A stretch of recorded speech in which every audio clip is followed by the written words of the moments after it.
राहुल गांधी, तेजस्वी यादव के साथ अब प्रियंका गांधी वाड्रा की भी एंट्री। आधी आबादी के फैक्टर के लिहाज से क्या प्रियंका गांधी का असर आपको लग रहा है कि बिहार में चल पाएगा?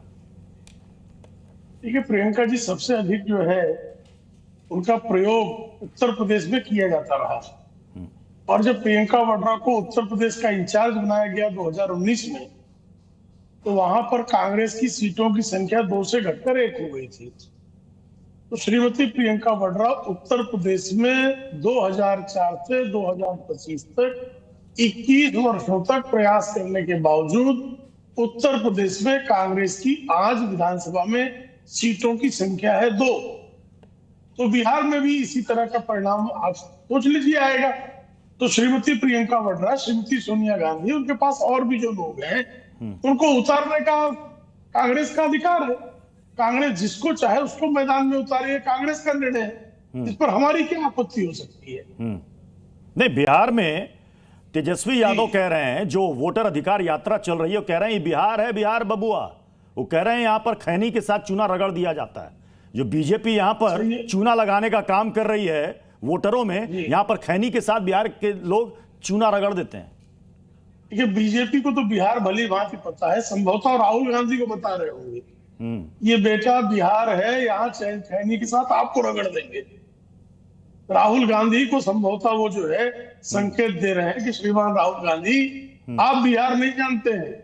भारतीय जनता पार्टी तो भारतीय जनसंघ के जमाने से बिहार को भली भांति जानती है। अगर वहां किसी को बिहार से परिचय कराने की आवश्यकता श्रीमान तेजस्वी यादव जी को महसूस हो सकती है, तो संभवतः राहुल गांधी को है।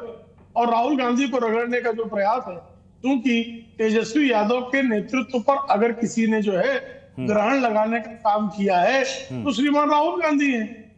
तो श्रीमान राहुल गांधी का सेकंड इन कमांड बनने की जो पर बारी आई है, संभवतः तेजस्वी उसी बात पर चिढ़कर श्रीमान राहुल गांधी को ये चूने की तरह आपके मुताबिक ये कटाक्ष जो है, आपके मुताबिक ये कटाक्ष तेजस्वी यादव का दरअसल में बीजेपी की तरफ ना होकर ये कांग्रेस की तरफ था, राहुल गांधी की तरफ था। मेरे साथ निगत अब्बास भी हैं। निगत, अभी इन्होंने जिक्र किया प्रेम शुक्ला जी ने, यूपी का इलेक्शन देख लीजिए। प्रियंका गांधी ने उस समय एक नारा भी दिया था, स्लोगन भी था, लड़की हूं लड़ सकती हूं। क्या परिणाम हुआ? क्या आपको लग रहा है कि बिहार में आधी आबादी को साध पाएंगी प्रियंका गांधी या कांग्रेस? क्योंकि एक बड़ा फैक्टर है बिहार में आधी आबादी, आपको भी पता होगा। क्योंकि अगर आप वोटर देख लें, वोटिंग परसेंटेज देख लें, तो उसमें महिलाएं सबसे आगे।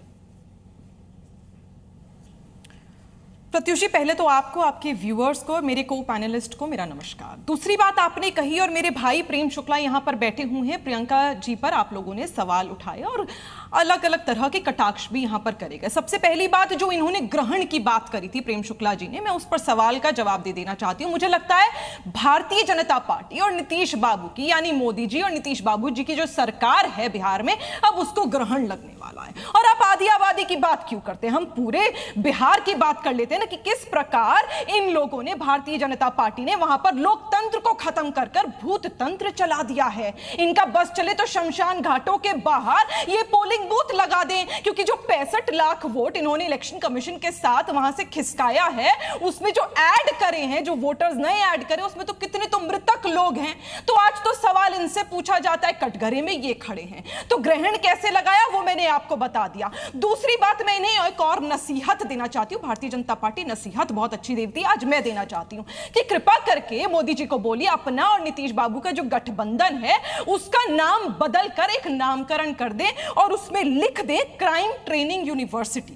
क्योंकि किस प्रकार बिहार की जनता को क्राइम में सबसे आगे इन लोगों ने उस स्टेट को कर दिया है, ये बहुत ही ज्यादा आश्चर्यजनक है। 2019 के बाद कि किस प्रकार 2,70,000 यानी डबल हो गया है क्राइम रेट। और सिर्फ महज जनवरी 2025 और जून 2025 की अगर हम बात कर लें, तो अगर मंथली मर्डर एवरेज की बात हो तो 229 मर्डर हर महीने हो रहे हैं।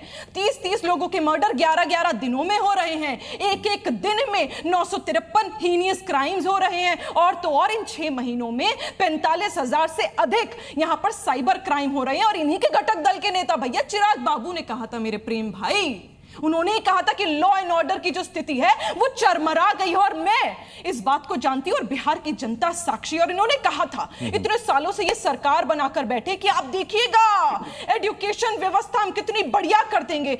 व्यवस्था ये बढ़िया तो क्या करेंगे, आप सुनिए एजुकेशन का कैसा बंटाधार इन्होंने करा है कि 2.5 लाख टीचर्स की वैकेंसी है, स्कूल में टीचर्स नहीं है, जो बच्चे 8वीं तक पढ़ते हैं 8वीं के बाद स्कूल छोड़ देते हैं क्योंकि जो टीचर्स है वो अनट्रेन्ड है, बेंचेस नहीं है, इलेक्ट्रिसिटी नहीं है, टॉयलेट्स नहीं है। किस प्रकार ये हर घर जल की बात करते हैं उसकी धज्जियां इन्होंने खुद उड़ाई है। नीति आयोग बताता है कि कैसे हेल्थ इंडेक्स में सबसे नीचे बिहार आता है, कैसे जो महिलाओं का आपने कई सारे मुद्दे गिना दिए, ट्रैफिकिंग हो रही है।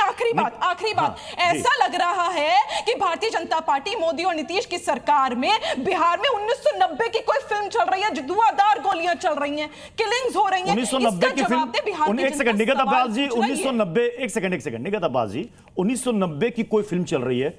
1990 के बाद किसकी सरकार थी?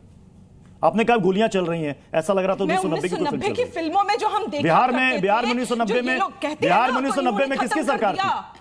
नहीं प्रत्युष जी 30 दिन 11 दिनों में माफ करिएगा 30 मर्डर हो जाते हैं और ये पूछते नहीं है। बिल्कुल मुद्दा, बिल्कुल क्राइम बिहार चुनाव में मुद्दा है और मुद्दा बनना चाहिए, बिल्कुल मुद्दा बनना चाहिए। क्राइम बिहार में मुद्दा है और यह मुद्दा बनना चाहिए। 1990 के दशक में भी मुद्दा बनता रहा है और उसके बाद के चुनाव में भी मुद्दा बनता रहा है और ये मुद्दा बनेगा। मैंने आपसे सवाल किया था आधी आबादी का, एक सेकंड निगत अब्बास जी, मैंने जो आधी आबादी वाला सवाल किया था आपने उस सवाल का जवाब नहीं दिया। मैं आपसे पूछना चाहता हूं कि यूपी में प्रियंका गांधी कांग्रेस पार्टी कहती है हम 40% महिलाओं को टिकट देंगे, आप टिकट भी देती हैं यूपी में।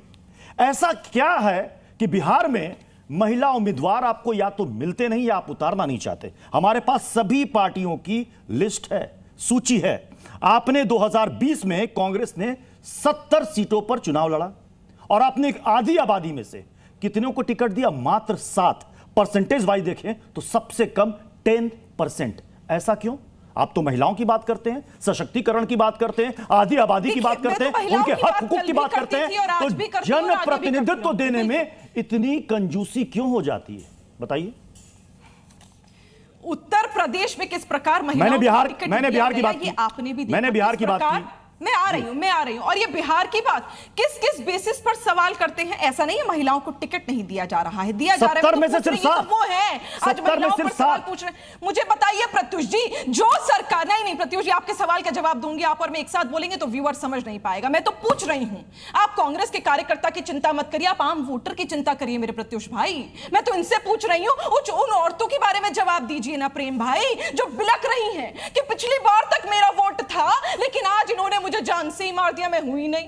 मेरे जो पति का वोट दिया है वो कहते हैं बेटे का नाम लिख दिया, जो बेटे का वोट दिया है वो पति के नाम पर आ गया। फॉर्म भर दिए हैं, बीएलओ को कोई ट्रेनिंग नहीं है, कोई फॉर्म भर दिए तो वो अपलोड नहीं हुए। मुझे इसका जवाब नहीं मिला कि 70 में से 7 क्यों? मैं यही सवाल